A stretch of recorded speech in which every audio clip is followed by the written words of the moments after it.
ভারতের দেওবন্দ মাদ্রাসার সদরুল মুদারিসিন হযরত মাওলানা ইয়াকুব নানুতুবি রাহমাতুল্লাহি আলাইহি তার কিতাবের মধ্যে তিনি একটি ঘটনা লিখতেছেন। ইয়াকুব নানুতুবি রাহমাতুল্লাহি আলাইহি বলেন, ভারতের দেওবন্দে একজন দিনমজুর ছিল, তার নাম ছিল শাহজি আব্দুল্লাহ।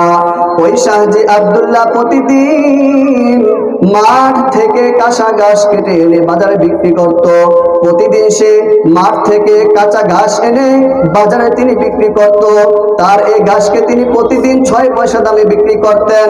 তিনি প্রতিদিনই একই দামে বিক্রি করতেন। তিনি তার 6 পয়সাকে তিনি 3 ভাবে বিভক্ত করতেন।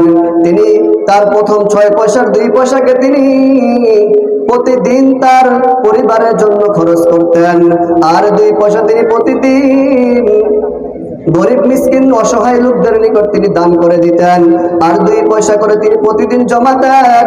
তিনি 2 পয়সা করে জমাতে তিনি বছরে একদিন আলেম ওলামাদেরকে দাওয়াত করে খাওয়াতেন।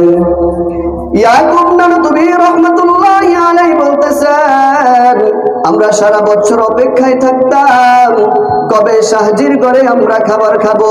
কেননা শাহজির ঘরে যখন আমরা খাবার খাই, ওই শাহজির ঘরে খাবার খাওয়ার পর বেশি বেশি আল্লাহ তাআলার ইবাদত করতে ইচ্ছা হয়।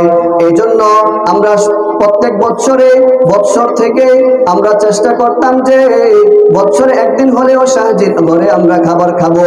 কেননা যেদিন শাহজির ঘরে খাবার খাই, সেই দিন থেকে আমাদের বেশি বেশি আল্লাহ তাআলার ইবাদত করতে ইচ্ছা হয়।